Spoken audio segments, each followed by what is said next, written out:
Welcome, everybody, to your Week 7 Fantasy Football interview for Mills and Friends League. I'm your Commissioner, Scott Mills, and we're going to be looking through the Week 7 results for this week. We had some serious clunkers of scores with quite a few teams half the teams scoring under 100 points this week, but then there are a few teams that really had big weeks of scoring, and we'll go over them all right here, right now. And thank you for joining along if you're listening along with me. So let's start off here with this second matchup. Again, it always puts mine on the top, so to switch things up, I'm going to start with the second matchup here. I'll just kind of try to shuffle them around a little bit. So let's take a look at this one here.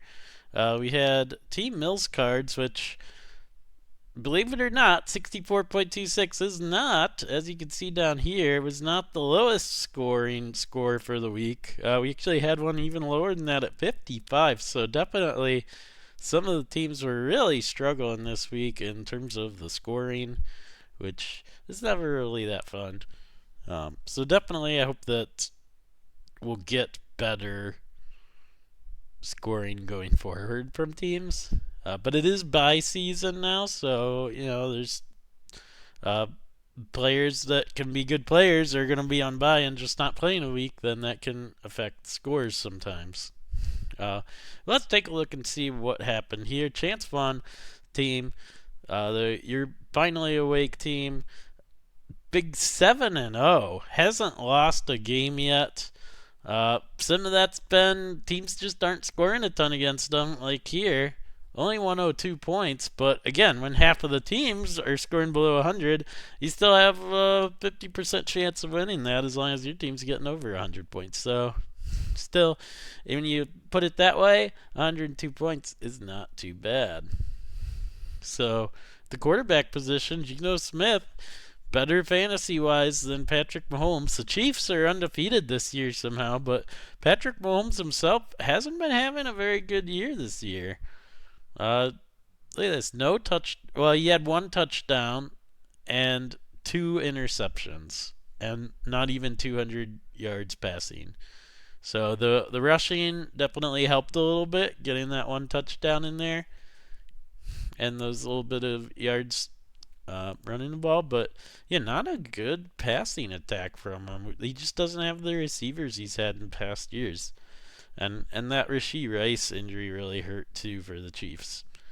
So we take a look down here. Aaron Jones, that trade is starting to look like it's working out really well for Chance's team here. With Aaron Jones getting 19 points, he's back from injury. 19 points. He had 93 yards and a touchdown, and then he had some receiving yards too. And Josh Jacobs for the Packers had a pretty nice game as well. And then over here, we see a clunker from Devin Singletary for the Giants. He didn't really do much. Chuba Hubbard was all right. And then here we go, a 0 spot from Deebo Samuel. I had him in my other league going. So he has 2 out players. So something happened to Mike Evans. I know that Chris Godwin went down for the Buccaneers too. So they had a pretty rough week in terms of injuries to their receivers. Tampa Bay did. Mike Evans at least got that touchdown to make his numbers look respectable-ish. But Deebo, yeah, I don't know. He was supposed to be going, and then, yeah, I guess the 49ers have a way of just not disclosing how bad their players' injuries actually are, because, the same type of thing with Christian McCaffrey before the year began. People didn't really understand how serious his injuries were. And then Deebo, yeah, just like, okay, I guess you're just not playing today. And yeah, that's really hard for fantasy managers. It's a very frustrating thing. But again, the Chance team ended up getting the win. Mark Andrews, he's finally starting to look a little more like the Mark Andrews that you're expecting after a really rough start to the year. So definitely, the You're Finally Awake team, definitely like seeing that. Uh, and here's where we can see, look at all these players 5, 1, 5, and then you got a 7 here. And then here's a 0 from Tank Dell. He had 4 targets, didn't catch a pass. On Houston's side, you're expecting Tank Dell to be decent now that Nico Collins is out. He's had good weeks in the past years, but yeah, he just didn't catch a pass, so he got 0 points, and that's tough. So that the two zeros on either side here canceling each other out. It's just been a tough fantasy year, I think, in terms of that. Having in terms of playing players that are actually gonna get points. Like we've seen more often where teams are starting players that get a 0, and it's just we don't have information to know that, hey, guy's not actually gonna play, or Tank Dell's just not gonna be that involved in the offense this week, or he just didn't catch the passes he was thrown. So definitely a weird thing there. Um, and then over here, big factor as well. The Jets' defense was absolutely horrendous against the Steelers, which was a little bit surprising. Usually, you don't see the Steelers putting up huge amounts of points on anybody, but with Russell Wilson back, I guess Russell Wilson was the right play for the Steelers. People are like, well, just Fields been playing pretty good. Why are you guys playing Russell Wilson? Well, that seemed to work out pretty well for the Steelers this week. Getting 37 on the Jets defense. And then Pittsburgh's defense themselves, it's been pretty good this year. Another forced fumble, you had sack, blocked kick. So they're the number 4 fantasy defense. I wanted to look at that there. And then it's like, over here you had B. Irving, 15 points. Could have started him. Over Devin Singletary. I mean, those are the little things that you have to decide. Do I think that Tampa Bay is going to be running the ball a lot?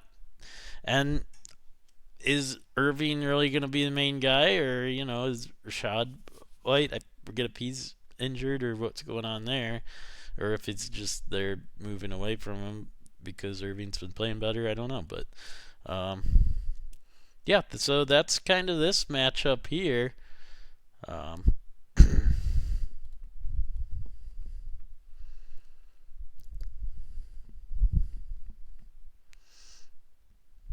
All right, so we'll move on to. Let's take a look at what happened here with the Team Modena, because 55, that's yikes. I mean, I thought that my score was bad, but yeah, 55 points, and then Shaq Squad, who had been really not great, now is up to 2-5 himself. So climbing back from that 0-5 start, and his team had a really nice day. 137 points is pretty good in fantasy. So let's take a look here. We got, C.J. Stroud for Houston. They just didn't do anything. He didn't even have 100 yards of passing, which is kind of surprising. I know they don't have Nico Collins right now, but I mean, I guess Green Bay's defense is pretty good. On the other side, you had Sam Darnold, another nice fantasy week. So Sam Darnold is, he's QB 17, so he's not one of the best quarterbacks, but he also had a bye, and he had 1 week here that was really bad. But all the other weeks have been pretty good fantasy-wise for Darnold. At least you can't be too upset by that. So definitely it makes some sense that he's starting Sam Darnold there. And these Detroit games can get higher scoring, especially since Detroit's lost a lot of their pass rushing in the form of like Aiden Hutchinson is out for the year now. I think they had another of their pass rushers that's out for the year too. So definitely makes sense that you're playing Sam Darnold there in this situation. Then Najee Harris for Pittsburgh did all right. And over here, was there any player on this team that got 10 points? Justin Jefferson, the first round pick, is the only one that even really did that well. So just a really tough week. Devon Achane for the Dolphins. Dolphins offense has been like as bad as the Browns offense has been, because I've watched the Browns. pretty much every week, at least a little bit. And yeah, I mean, the Dolphins, ever since Tua's been out, their offense has almost been worse than the Browns. They're barely getting, they're not putting up 20 points per game either, which the Browns are not doing either. And so, yeah, that's showing up in every one of the Dolphins' offensive players. Um,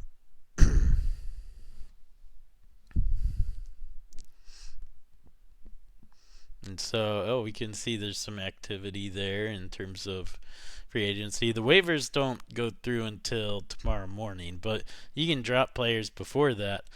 Brandon Ayuk getting dropped. I think he got injured, so that's why that drop was made. They're just kind of like, yeah, I don't know. Maybe he's out for the year or something, so maybe that's why that drop happened. I'll have to look into it a little bit more. I didn't really check out the injury news as much before I got on today to talk. Um, that's on me. Yeah, Jameson Williams not doing a ton for the Lions. He had one really good game for the Lions, but just not getting involved much. Only one pass was thrown to him. He caught it, but it was for a 4-yard loss. So that didn't really help any in terms of getting fantasy points.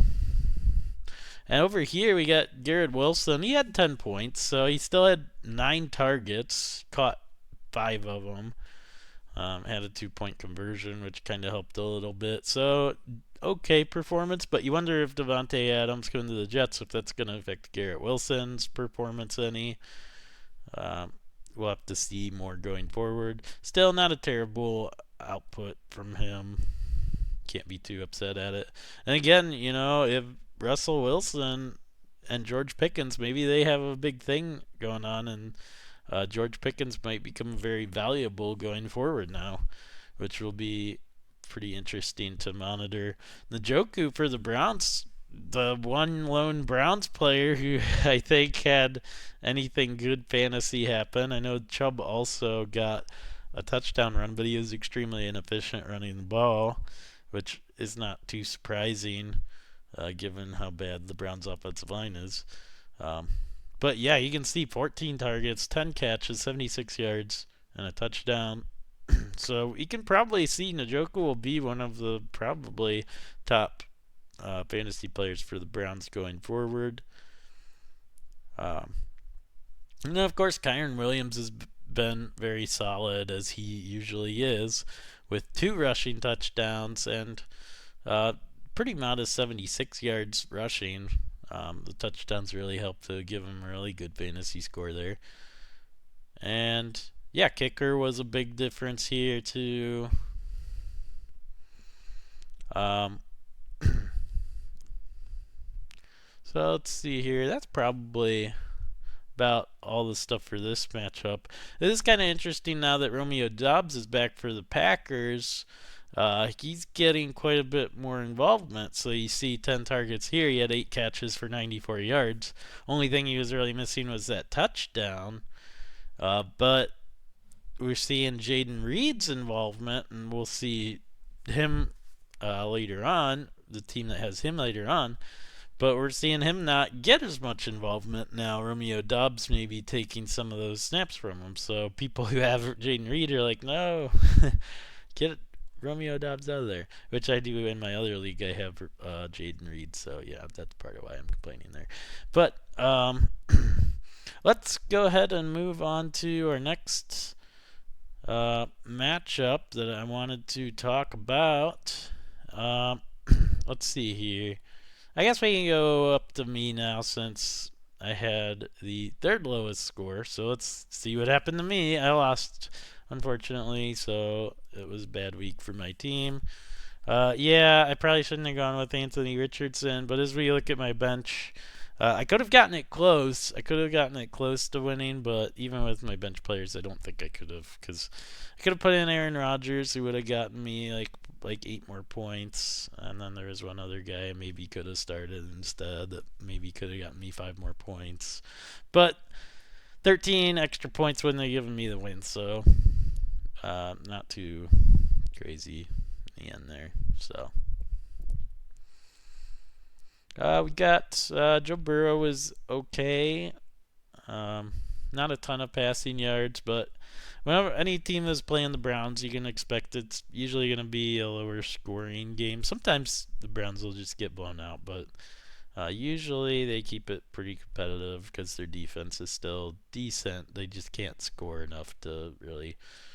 But fantasy wise, teams that are playing the Browns, maybe you can be a little bit skeptical about what kind of fantasy performance those guys are going to get because those games usually the Browns try to drag out the game a little bit more um, to keep it a lower score.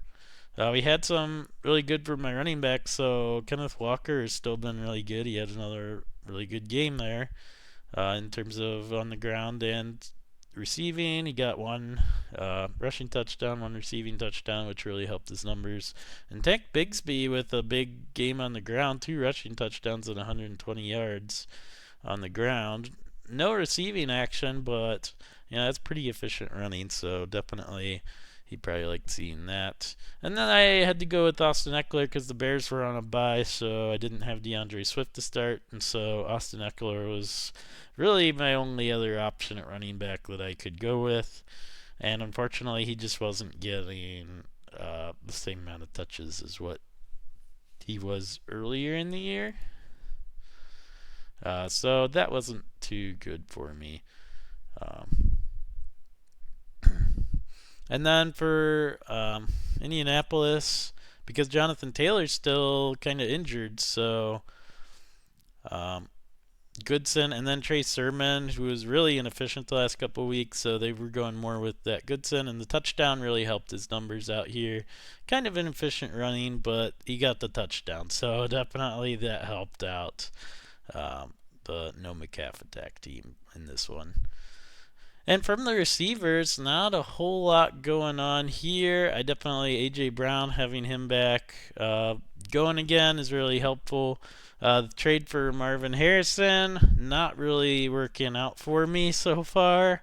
And we're starting to see a little bit of a pull ahead by Wolves Warriors team there because Brian Robinson, I probably would have been starting him if I still had him, and he had like 13 points or something like that, like his usual solid performance, and Marvin Harrison hasn't really done anything since I traded for him. So it's looking like that was a bad trade by me that I kind of messed up on. Because that definitely, if I had Brian Robinson and then I had Aaron Rodgers going, I probably could have gotten much closer to winning that.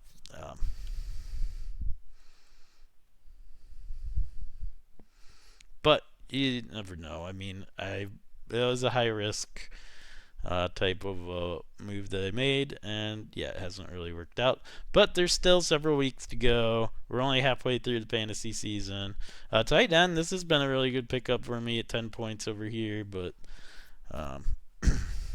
over here, yeah, not a whole lot other scoring that went on the other side because he only had 90 points, but when I only get 70, that kind of makes things not look as good. And Juju Smith-Schuster, I had picked him up last week on the waivers because I knew I needed a receiver.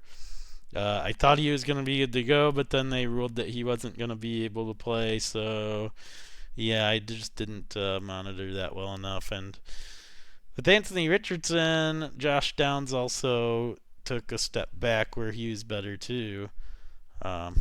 And here's the Chris Godwin news. Yeah, he played most of the game, I think.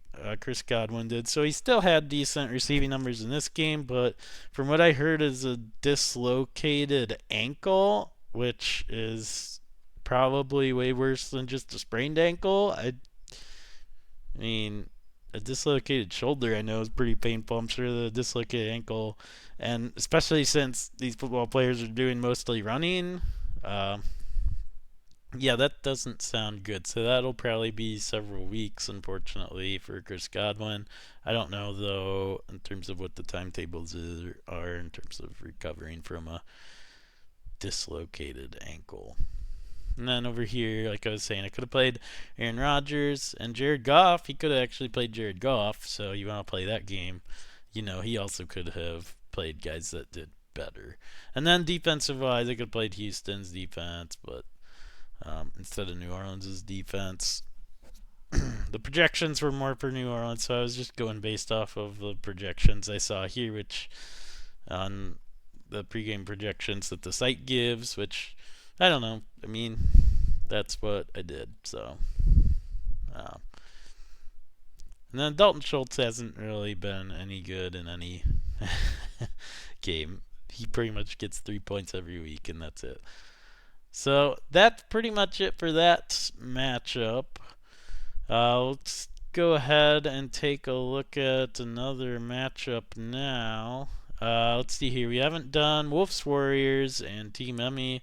Let's go ahead and look at this one. Wolves Warriors had a very high point total. I think he was second in total points scored this week, so with 153. Of course, Lamar Jackson was a big reason for that big score there. With 5 touchdown passes, and then of course he had some decent running on the ground. Did have a fumble, but in the long run of things, when you get 5 touchdowns, 1 fumble isn't going to hurt the fantasy numbers too much. Over here, you had Jahmyr Gibbs running the ball, had a really big game as well, almost matching Lamar Jackson, not quite, but and then once again the Brian Robinson. Right now, it looks like Wolves Warriors is winning that trade at the moment. You have both of these running backs over here for Team Emmy had really nice games. And then the running backs are kind of modest on the Wolves Warriors side of things. Dobbins only 8. Brian Robinson with a respectable 13 points. But yeah, here Jaden Daniels. Oh, I didn't realize Jaden Daniels got hurt actually. Just kind of was skimming over that, and yeah, and Jaden Daniels has been pretty good this year, in terms of fantasy and for Washington in general. But yeah, it looks like he didn't even play that much, but Washington still put up a ton of points. Their offense has been really good. In terms of running the ball, in terms of passing the ball, like they've just been putting up a lot of points this year. They've been kind of surprisingly one of the better teams in the NFL this year. And then down here here is where the Wolves Warriors had another advantage. I guess Amari Cooper, but then over here also Team Emmy still had a pretty good week. 123. Really, the quarterback was the biggest difference right there that we're seeing. Overall though, we see Jaden Waddle again. Miami's offense, just none of their offensive players are able to do anything fantasy wise this year. Without Tua Tagovailoa, so it's kind of interesting just how big of a difference not having Tua has made for Miami and what they do. I didn't expect it to be that stark of a difference. I mean, they still Jaden Waddle and Tyreek Hill are good wide receivers. I think they're very fast and speedy and can get open. It's just I don't know. The quarterback must be really bad, or maybe it's the play calling. I don't know what's going on there. But then over here was another big one for the Wolves Warriors, Javonte Williams, who has been pretty inconsistent this year. He had 2 rushing touchdowns and a fairly efficient, 88 yards on the ground, and then also 23 passing. So he had a big game there. Madison was all right, but there was just more offense on Brett's side of things. So I'm sure since Emmy is actually his wife IRL, so I'm sure that they were definitely had some banter going back and forth in the household there. That wouldn't want to be Brett this week. He's gonna have to be doing some things to make up with Emmy for beating her.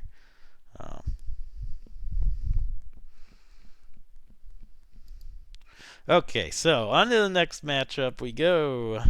Let's go ahead and take a look at the Lamb Chubs play along, back up to 3-4 in the standings now, beating the Egg Ball Elite team, who's also 3-4 now. So you had Baker Mayfield had a really nice passing game, and yeah, Tampa Bay did lose, but they were behind by quite a bit. Tampa Bay was for most of this game, so they were forced into a heavy passing scenario, which really helped Baker Mayfield's numbers. And even though his receivers got hurt, we'll have to see how it affects Baker's numbers going forward. For this week, he had a really nice fantasy week again. So you had Lamb Chub's play along definitely is sticking with Baker Mayfield now. I don't know if they heard my message to start him or if they just finally figured it out on their own. But yeah, definitely it's been helpful for them once they've been starting Baker Mayfield and getting those good quarterback numbers. And then at the running back position, it's been nice for them having Joe Mixon back too. And then Breece Hall had himself a really nice game too at the running back position. So we're seeing a lot of, here's a really good running back. Here the running backs didn't do as good. And then here too, really low numbers from these two players. And then here's a big discrepancy here, a little bit of a bigger discrepancy with Terry McLaurin for Washington. Despite Washington putting up 40 points, McLaurin didn't get a touchdown, but 98 receiving yards is still pretty good with 6 catches. So his numbers definitely would have looked better with a touchdown there, but I don't think Lamb Chub Play Along's team is complaining too much because they won the game. So, and then Nick Chubb finally starting. So this is where, holding him on your bench this whole time, where he drafted him at the very beginning of the year and has been holding Nick Chubb on the bench. He comes out, and luckily he did get a touchdown, which kind of saved his fantasy performance to get up to 9.7 points. So a touchdown, 6 points. So he would have only had 3.7 points if he didn't get that one rushing touchdown. But it was good as a Browns fan to see Nick Chubb back. But I never really expected him to do much because the offensive line's been so bad. I don't think that any running back you could put in. I don't think you could put Derrick Henry back there and have him be that great either right now. So it's going to look tough for Chubb even, coming back from that injury. But hopefully he can stay healthy for the rest of the year and then come back next year and be good for the Browns. As we go down here, not a lot of fantasy. None of these players I'm scrolling through even are getting like 10 points. For Kansas City, again, they won the game. Xavier Worthy didn't really do much, though. So outside of that first week, it's kind of like when Kansas City had Sammy Watkins, and he'd have a really big week in week 1 or something, and you're like, oh, this might be the Sammy Watkins year in Kansas City, and then no, it was just he just was heavily involved in week 1, and then or had a really big catches for like a big amount of yards, and that's what you'll get with Xavier, the really fast guy. So he's a boomer bust type of guy. So you've got over here the kicker with 21 points. That's pretty big for the Chargers kicker there.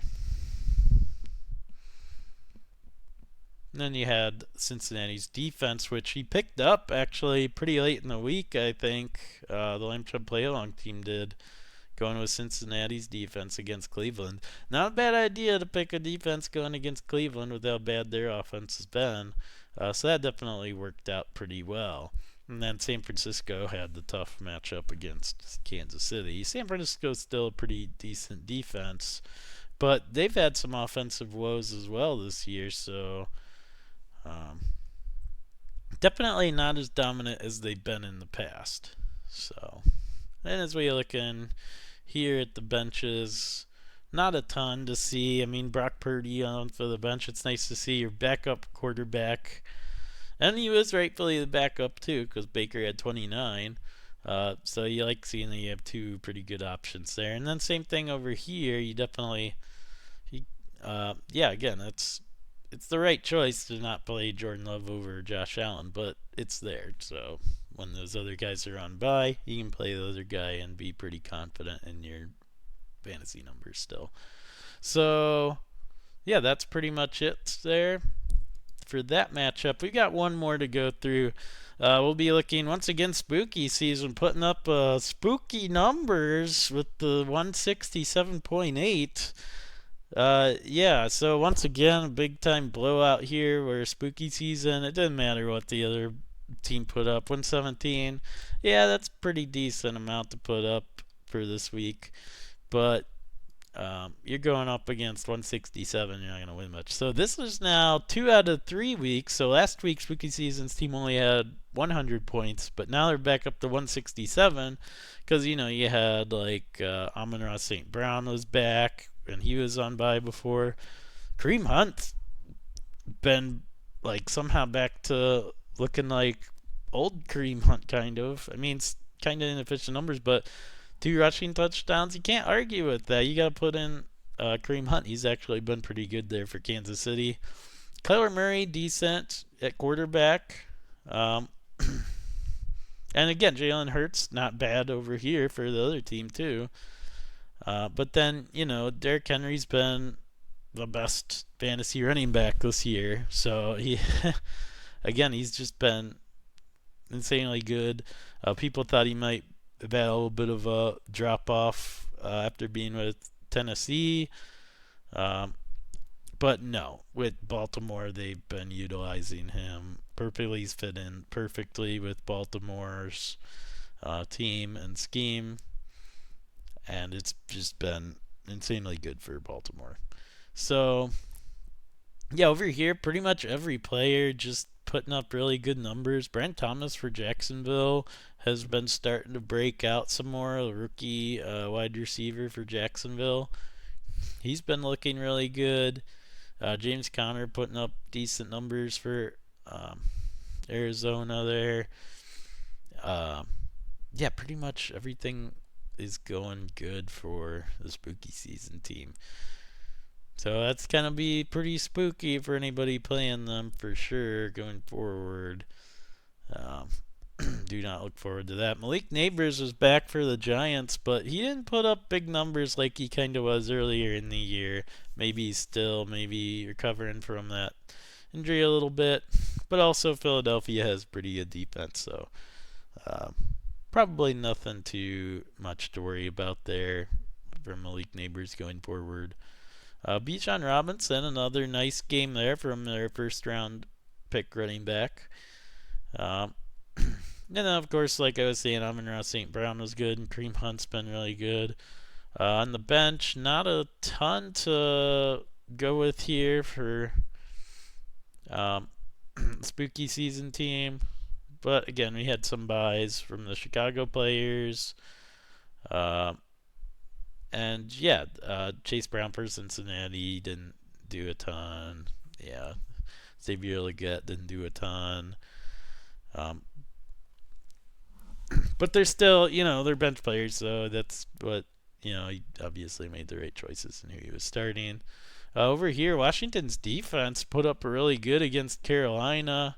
It wouldn't have helped too much because he also had Denver's defense, which had 22, so, you know, the defenses, there's just not much that Return of the King could do. There's nothing that he could do to make up 50 more points. That's crazy. So, yeah, so that's it for the matchups for this week. Thank you guys for listening in. If you are, I hope you enjoy listening. As always, let me know any feedback you have in terms of if you're enjoying it, any changes you might want me to make going forward or anything like that. So thank you for tuning in, and I'll be back next week to do some more just looking at the scores and what's happening in the league. So hope you guys enjoy, and yeah, I'll talk next week. Bye.